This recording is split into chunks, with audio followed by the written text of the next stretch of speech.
because we have the best composers. বেশি তাকাস না, ধরে বিয়ে দিয়ে দেবো, কেন্দ্রে মরে যাবি। তারপর আবার ওয়েট গেইন করে আবার ওয়েট লস করছি পুজোর পর। বাকি লুকটা নিয়ে তোমরা বলো কেমন লাগছে? ভীষণ ভালো দেখেছো তাহলে আই গট দ্য আনসার। আমার তো অবভিয়াসলি চেষ্টা থাকবে যে আমাকে দেখতে যেতে ভালো লাগে, আর এই লুকটা আমরা একটা রেফারেন্স মাথায় রেখে করেছিলাম যে আমাদের এরকমই টিপিক্যাল একটা লুক লাগবে, যেখানে চোখে কাজল, কোল আইস, চুল লম্বা থাকবে। ইউজুয়ালি তো আমি এরকমভাবে সাজি না, ছোটো চুলই থাকে, তো একটু ডিফারেন্স হওয়ার জন্য এই লুকটা। অ্যান্ড আমার মনে হয় এই লুকটা প্রচণ্ড ভালোবাসা পাচ্ছে সবার।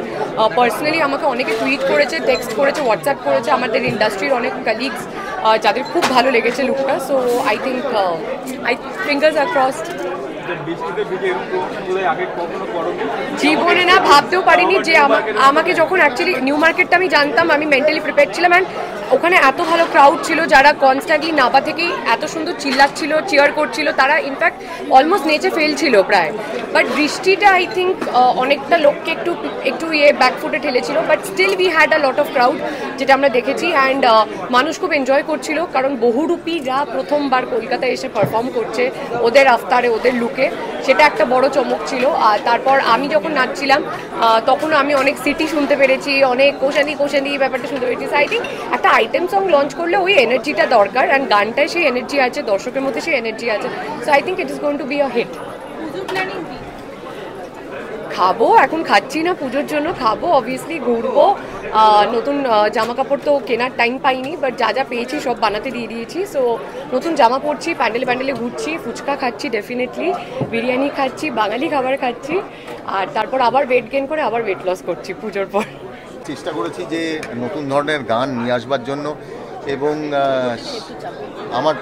আমার ধারণা যে পুজোর সময় লোকেরা নতুন ধরনের গান চান। আমরা প্রত্যেকবার সিনেমায় সেই ধরনের গান নিয়ে আসি, এইবারের সিনেমাতেও নিয়ে এসেছি। বহুরূপীদের গান রয়েছে, ননীচোরা দাস বাউলের প্রথম অ্যালবাম, পরপর গান গেয়েছে ননী, তো সেইটা একটা আমাদের কাছে একটা বিরাট বড় পাওনা।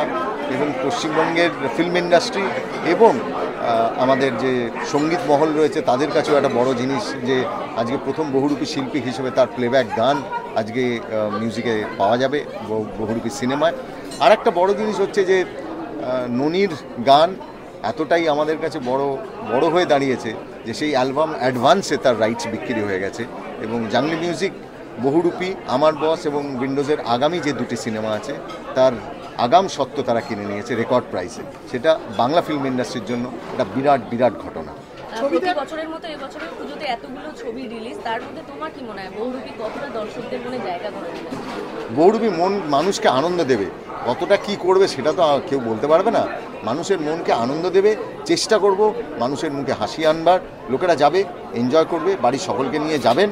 আর যখনই দম্পতি যদি থাকেন একে অপরের দিকে তাকিয়ে থাকবেন, আর তাকালেই জানবেন ননী বলবে বেশি তাকাস না, ধরে বিয়ে দিয়ে দেবো, কেন্দ্রে মরে যাবি। এতদিন ধরে দর্শকরা ডিরেক্টর হিসেবে তোমাকে পেয়ে এসছে, এবারে অভিনেতা, সেই জায়গাটাও দর্শক অলরেডি দেখে নিয়েছে। কিরকম কি রেসপন্স তুমি পেলে দর্শকদের? এখনও তো যা রেসপন্স পেয়েছি সকলের অন্যরকম লাগছে, আমাকে দেখতে অন্যরকম লেগেছে। সেটা পাপিয়া, যে মেকআপ আর্টিস্ট পাপিয়া, অন্যরকমভাবে আমাকে প্রেজেন্ট করেছে, এবং আমার ধারণা যে আমাকে যেভাবে প্রেজেন্ট করা হয়েছে সেটা মানুষের ভালো লেগেছে। এরপর বাকিটা পুরোটা দর্শক দেখে বলতে পারবেন, পুরোটা সিনেমা দেখে বলতে পারবেন। এখনও অনেক কিছু আসা বাকি আছে, ট্রেলার আসা বাকি আছে, আরও অনেক ঝলক আসা বাকি আছে। পুরোটা দেখে ফাইনালি 8 অক্টোবর সিনেমা রিলিজ করবে, গিয়ে দেখে আপনারা বলবেন যে কেমন লাগলো। একটু ননীর গান আমরা শুনে নিই। হ্যাঁ ননী, প্রথমটা ডাকাতিয়া বাসি শুরু। খালি ওই বাবা ছেলে পেলে তার মাসি হয়, তাই মটর কলাই গোল গোল দাঁতে ভাঙে না, আর ওই পাড়ার শাশুড়িরা বৌমা চেনে না, তাই হাটে গেলাম, বাজারে গেলাম, কিনে আনলাম আদা, আর আদা খেয়ে বোধের বাবা হাঁকছে গাদা, বাবা খেচাক তাকাইছে। Thank you so much, thank you. আমার মনে হয় উইন্ডোজ বাঙালি ইমোশন সব থেকে ভালো বুঝতে পারে, সব থেকে ভালো ধরতে পারে যে বাঙালি কিভাবে কি রকম ছবি দেখতে চায়। তারা যে সবসময় শুধু পারিবারিক ছবি করে না, সেটা গত বছর রক্তবীজ দিয়ে প্রুভ হয়ে গেছে যে উইন্ডোজ অন্য ধরনের ছবিতে, ডিটেকটিভ ছবিতেও বা থ্রিলার ছবিতেও ততটাই ভালো। তো এবছরও বহুরূপী একদম অন্যরকম একটা কনসেপ্ট, কিন্তু আমি শিওর সেখানে বাঙালি এমন কিছু আবেগ বা অনুভূতি থাকবে যেটার সঙ্গে বাঙালি দর্শক খুবভাবে রিলেট করতে পারে।